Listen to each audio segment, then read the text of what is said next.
जय भीम दोस्तों।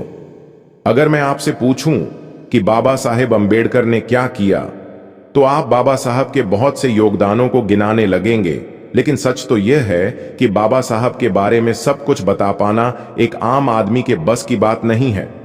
बाबा साहब अंबेडकर ने भारतीय संस्कृति में जो योगदान दिया वो अकथनीय है। बाबा साहब के बारे में यह कहना बिल्कुल गलत होगा कि उन्होंने केवल दलितों के लिए ही काम किया। बाबा साहब अंबेडकर संपूर्ण नारी जाति के भगवान हैं। महिलाओं को जो अधिकार उनके धर्म ग्रंथ नहीं दे सके, वो अधिकार उन्हें बाबा साहब अंबेडकर के संविधान ने दिए। हिंदू वर्ण व्यवस्था के अनुसार महिलाओं को पैर की जूती समझा जाता था। आज महिलाएं पुरुषों के बराबर कंधे से कंधा मिलाकर चल पा रही हैं। हर क्षेत्र में हर काम के लिए उन्हें पूर्ण आजादी है। बड़े बड़े पदों तक पहुंचाने के लिए पुरुषों के समान महिलाओं को भी समान आजादी है। इसीलिए हमें बाबा साहब अंबेडकर को किसी जातीय वर्ग तक सीमित रखना ठीक नहीं।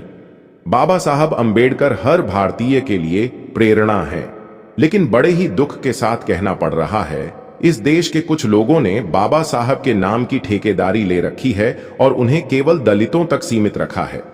लेकिन हमें और आपको यह समझना होगा कि बाबा साहब केवल दलितों के मसीहा नहीं थे, बल्कि हर भारतीय के लिए राष्ट्र निर्माता हैं। उन्होंने संविधान लिखते वक्त सबको बराबरी का अधिकार दिया। उन्होंने तो अखंड भारत का सपना देखा था, जहां जाति पाति भेदभाव और ऊंच नीच के लिए बिल्कुल जगह नहीं हो, हर मनुष्य केवल और केवल भारतीय हो। लेकिन हमारे देश के लिए यह भी बड़े ही दुर्भाग्य की बात है कि ऐसे महानायक को 1990 में भारत रत्न दिया गया। मित्रों, इस बात को कहना बिल्कुल भी गलत नहीं होगा कि इस देश के नेताओं ने बाबा साहेब अंबेडकर को वो सम्मान नहीं दिया जिसके वह असल में हकदार हैं।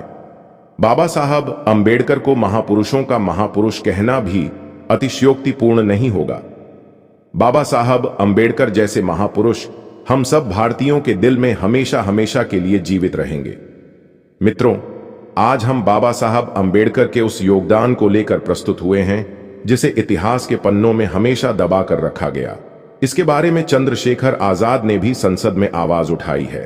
तो चलिए जानते हैं बाबा साहब के उस काम को जिसके बारे में बहुत ही कम लोगों को पता है। वीडियो शुरू करने से पहले मैं आप लोगों से कहना चाहूंगा कि आप लोग हमारी इस वीडियो को अधिक से अधिक लोगों तक पहुंचाने में हमारी मदद करें। इसके लिए आप लोग इस वीडियो को लाइक, शेयर और हमारे चैनल को सब्सक्राइब कर सकते हैं, जिससे वीडियो का एंगेजमेंट बढ़ेगा और YouTube इस वीडियो को अधिक से अधिक लोगों तक पहुंचने में हमारी मदद करेगा। तो चलिए जानते हैं बाबा साहब के उस योगदान को। उसके बाद हम चंद्रशेखर आजाद के उस बयान पर भी चर्चा करेंगे। एक असाधारण विद्वान से लेकर वायसराय की कार्यकारी परिषद तक 1942 से 1946 में भारत के पहले श्रम मंत्री बनने तक बाबा साहब अंबेडकर का सफर संघर्षों से भरा हुआ है। आज लोग उन्हें महान कार्यों के लिए याद करते हैं, लेकिन जिस बात को अक्सर नजरअंदाज कर दिया जाता है वह यह है कि उन्होंने स्वयं गरीबी और भेदभाव को इतने करीब से देखा और उन्हें इतने कटु अनुभव हुए कि उन्होंने श्रमिकों के जीवन में बदलाव को अपना मकसद बना लिया। कोलंबिया विश्वविद्यालय और लंदन स्कूल ऑफ इकोनॉमिक्स से ऊंची डिग्रियों के साथ अपनी पढ़ाई पूरी करने के बाद बाबा साहब भारत लौट आए और अंततः बॉम्बे में गवर्नमेंट लॉ कॉलेज के प्रोफेसर और प्रिंसिपल बन गए। उनकी उल्लेखनीय उपलब्धियों के बावजूद अछूत जाति से संबंधित बैरिस्टर को रहने के लिए उपयुक्त जगह नहीं मिली और उन्हें शॉल में रहने के लिए मजबूर होना पड़ा। क्या आप कल्पना कर सकते हैं कि अपने योग्यता के अनुरूप एक सम्मानजनक आवाज नहीं मिलने के कारण 2 दशकों से अधिक समय तक इस प्रतिष्ठित बैरिस्टर और प्रोफेसर को परेल में बॉम्बे डेवलपमेंट डिपार्टमेंट के एक चॉल में रहना पड़ा। चाय नल सबसे निचले स्तर के श्रमिकों के लिए थी। प्रत्येक मंजिल में नहाने और बर्तन साफ करने के लिए केवल एक शौचालय और एक नल था, जिसे सभी किराएदारों के बीच साझा किया जाना था। उनमें से अधिकांश मिल मजदूर थे और डॉक्टर अंबेडकर उनके दैनिक संघर्षों को अग्रिम पंक्ति में बैठकर देखने वाले दर्शक बने। इस समय के दौरान उन्होंने कई सामाजिक सुधार आंदोलन की शुरुआत की और उनके संदेश को फैलाने के लिए समाचार पत्रों बहिष्कृत भारत और मूक नायक के कई संस्करण प्रकाशित किए। इसके अतिरिक्त इस निवास से ही उन्होंने ऐतिहासिक गोलमेज सम्मेलन में भाग लिया और जाति व्यवस्था के विरोध में मनुस्मृति दहन किया। वर्तमान समय में कई शिक्षाविदों, इतिहासकारों और अंबेडकर अनुयायियों ने उनकी विरासत को श्रद्धांजलि अर्पित करने के लिए इस स्थल का दौरा किया है। 2019 में पूर्व सीएम उद्धव ठाकरे ने डॉक्टर अंबेडकर और उनके परिवार के निवास को एक स्मारक में बदलने की योजना की घोषणा भी की। इस चाल में रहने के दौरान श्रमिकों की दुर्दशा और उनकी दयनीय जीवन स्थितियों को प्रत्यक्ष रूप से देखकर उनके भीतर एक आग प्रज्वलित हुई और उन्होंने अपना जीवन उनके कल्याण के लिए समर्पित करने का संकल्प लिया।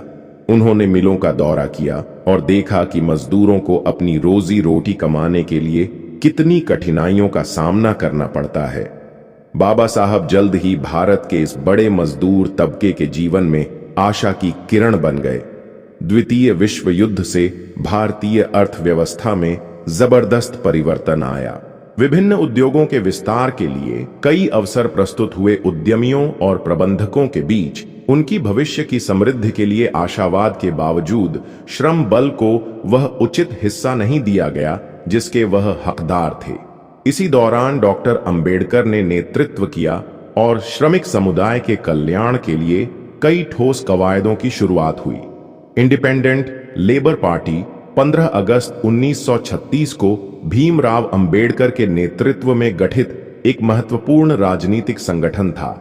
इसे भारत में जाति और पूंजीवादी संरचनाओं को चुनौती देने के लिए बनाया गया था, जो जाति व्यवस्था को खत्म करने और भारतीयों के अधिकारों का समर्थन करने की दिशा में काम कर रहा था। कम्युनिस्ट नेता इसके गठन के समर्थन में नहीं थे। अंबेडकर का तर्क था कि कम्युनिस्ट गुट ने केवल श्रमिकों के अधिकारों पर ध्यान केंद्रित किया, दलित श्रमिकों के मानवाधिकारों के लिए नहीं। 1937 के प्रांतीय चुनावों में कुल 17 में से 14 सीटों पर जीत थी, जिसमें पारंपरिक रूप से उत्पीड़ित समुदायों के लिए आरक्षित 13 सीटों में से 11 सीटें शामिल थीं। कम समय में व्यापक समर्थन प्राप्त होना पार्टी के लिए एक महत्वपूर्ण उपलब्धि थी। 1938 में कोंकण क्षेत्र से बॉम्बे तक 20,000 काश्तकारों का एक मार्च आयोजित करने के लिए कांग्रेस सोशलिस्ट पार्टी के साथ सहयोग किया, जिससे इस क्षेत्र में स्वतंत्रता पूर्व किसानों की सबसे बड़ी लामबंदी माना जाता है। कुल मिलाकर भारत के इतिहास में एक आवश्यक राजनीतिक संगठन था और इसलिए श्रमिक वर्ग के अधिकारों की वकालत करने और जाति व्यवस्था का विरोध करने में उल्लेखनीय भूमिका निभाई। डॉक्टर अंबेडकर अपनी बात पर टिके रहने वाले और हमेशा सही के लिए खड़े होने वाले व्यक्ति थे। उन्होंने 1934 में जब कांग्रेस सरकार ने औद्योगिक विवाद विधेयक पेश किया तो उन्होंने तत्काल इसकी आलोचना की। विधेयक में कई श्रमिक विरोधी प्रावधान जैसे हड़ताल और विरोध को अवैध ठहराना, नियोक्ताओं के लिए बजट का खुलासा करने की आवश्यकता नहीं होना ताकि मजदूर अपने उचित हिस्से के लिए मेन मांग नहीं रख सके, आदि प्रावधानों का बाबा साहब ने विरोध किया। लेबर पार्टी ने बिल के विरोध में बंबई के कपड़ा मजदूरों को लामबंद करने के लिए कम्युनिस्टों के साथ सहयोग किया। डॉक्टर अंबेडकर ने विधेयक को खराब रक्त रंजित और रक्त पिपासु होने का आरोप लगाया। वह जानते थे कि यदि यह पारित हो जाता है तो विधेयक के परिणाम भयंकर होंगे और यह भारतीय श्रम शक्ति के लिए एक करारा झटका होगा। उन्होंने सरकार पर और अधिक दबाव बनाने के लिए एक दिन की हड़ताल के साथ बिल के खिलाफ एक उग्र अभियान का नेतृत्व किया। डॉक्टर अंबेडकर का रुख अटूट, साहसी और एक महत्वपूर्ण मोड़ साबित हुआ। आखिरकार सरकार को अपनी स्थिति पर पुनर्विचार करना पड़ा और बिल को अधिक श्रम अनुकूल बनाने के लिए संशोधित किया गया। 1938 में जीआईपी रेलवे दलित मजदूर सम्मेलन को संबोधित करते हुए डॉक्टर अंबेडकर ने घोषणा की कि ब्राह्मणवाद और पूंजीवाद दो दुश्मन हैं जिनका दलितों को सामना करना है। उन्होंने इन व्यवस्थाओं के प्रभाव और भारत के सीमांत समुदायों पर उनके प्रभाव को समझा। भारत के पहले श्रम मंत्री के रूप में डॉक्टर बाबा साहेब अंबेडकर एक दूरदर्शी नेता थे जिनका समाज के लिए योगदान बहुत बड़ा है। हालांकि एक श्रमिक नेता के रूप में उनकी भूमिका को अक्सर अनदेखा कर दिया जाता है। नवंबर 1937 में श्रम विभाग की स्थापना के बाद डॉक्टर अंबेडकर ने जुलाई 1942 में श्रम विभाग संभाला। उन्होंने भारतीय मजदूरों के अधिकारों को सुरक्षित किया। उनके बिना भारतीय श्रमिकों का भविष्य अंधकारमय हो जाता। 27 नवंबर 1942 को नई दिल्ली में भारतीय श्रम सम्मेलन के 7वें सत्र के दौरान उन्होंने भारत में श्रमिकों के लिए निर्धारित दैनिक 14 घंटे के कार्य समय को घटाकर 8 घंटे प्रतिदिन किया। डॉक्टर अंबेडकर ने भारत में महिला श्रमिकों के लिए कई कानून भी बनाए, जैसे मातृत्व लाभ अधिनियम, महिला श्रम कल्याण कोष, महिला और बाल श्रम संरक्षण अधिनियम। महिला श्रम के लिए मातृत्व लाभ और कोयला खदानों में भूमिगत कार्य पर महिलाओं के रोजगार पर प्रतिबंध की बहाली आदि शामिल हैं। कर्मचारी राज्य बीमा DSI भी बाबा साहब की देन है, जो चिकित्सक की देखभाल, चिकित्सा अवकाश, शारीरिक अक्षमता पर मुआवजा, कामगार मुआवजा और विभिन्न अन्य सुविधाएं प्रदान करता है, जिसे डॉक्टर बाबा साहब अंबेडकर द्वारा भारतीय श्रमिकों के लाभ के लिए अधिनियमित किया गया। कर्मचारियों के कल्याण के लिए बीमा अधिनियम लागू करने वाला भारत पहला पूर्वी एशियाई देश था। भारतीय श्रम अधिकारों में डॉक्टर अंबेडकर का योगदान विशाल और महत्वपूर्ण है।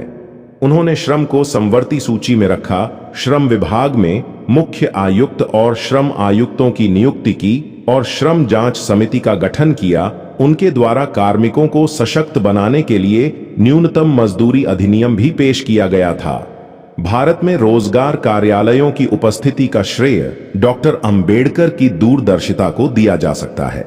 इसके अलावा डॉक्टर अंबेडकर ने श्रमिकों द्वारा हड़ताल के अधिकार को मान्यता रखी और 8 नवंबर 1943 को वे ट्रेड यूनियनों की अनिवार्य मान्यता के लिए भारतीय ट्रेड यूनियन संशोधन विधेयक लेकर आए।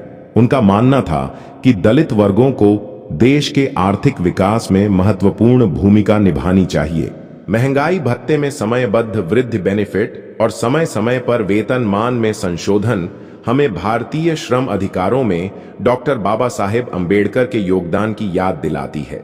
इसलिए यदि आप अपनी कंपनी द्वारा दिए जाने वाले स्वाह सीमा या कोई अन्य लाभ से खुश हैं, तो याद रहे कि ये सभी डॉक्टर अंबेडकर की ही देन है।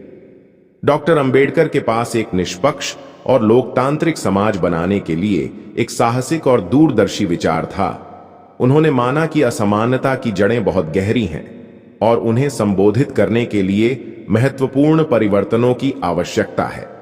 शीर्षक से उन्होंने सिफारिश रखी कि महत्वपूर्ण उद्योगों को सरकार द्वारा प्रबंधित किया जाना चाहिए और सभी कृषि भूमि को राज्य द्वारा अधिग्रहित कर एक मानक आकार के साथ छोटे खेतों में विभाजित किया जाना चाहिए।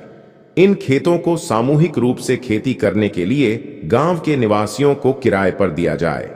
डॉक्टर अंबेडकर का मत था कि निजी उद्यम को औद्योगिकरण की ओर ले जाने की व्यवस्था से भारत में आर्थिक असमानता और बढ़ जाएंगी, जैसा कि यूरोप में हुआ था।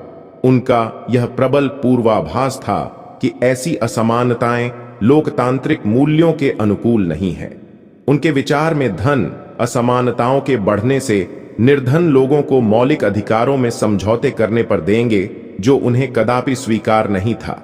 अपने जीवन के अंतिम दिनों की ओर बढ़ते हुए डॉक्टर अंबेडकर ने पूंजीवाद के लिए वैकल्पिक प्रणालियों की खोज शुरू की और यहां तक कि साम्यवाद हो एक संभावित समाधान के रूप में देखा। हालांकि वे सक्रिय रूप से कम्युनिस्ट पार्टी के सदस्य नहीं बने, लेकिन उनकी राजनीतिक विचारधारा ने मजदूर वर्ग के संघर्षों को शामिल करने की अनुमति दी। वास्तव में राजनीतिक व्यवहार में डॉक्टर बाबा साहेब अंबेडकर द्वारा तैयार ढांचे ने ही मजदूर वर्ग के उत्थान और आर्थिक उत्पीड़न के खिलाफ उनके संघर्षों को सशक्त करने के लिए एक ठोस आधार प्रदान किया। बाबा साहब के इस योगदान को बताते हुए चंद्रशेखर आजाद ने सभी मजदूर भाइयों की तरफ संकेत करते हुए कहा कि 14 घंटे फैक्ट्री में काम करने वाले मजदूरों को केवल 8 घंटे काम करना पड़ता है। यह बाबा साहेब अंबेडकर की ही देन है। अगर बाबा साहब अंबेडकर ना होते तो भारत की इतनी दयनीय स्थिति होती जिसकी कल्पना करना असंभव है। बाबा साहब के बारे में दी हुई जानकारी आपको कैसी लगी? हमें कमेंट करके जरूर बताएं। अगर इस विषय से संबंधित आपके मन में कोई सवाल है तो आप बेहिचक कमेंट करिए, हमें आपके कमेंट का इंतजार रहेगा। वीडियो पसंद आई हो तो वीडियो को लाइक और हमारे चैनल को सब्सक्राइब कर सकते हैं। वीडियो देखने के लिए तहे दिल से शुक्रिया।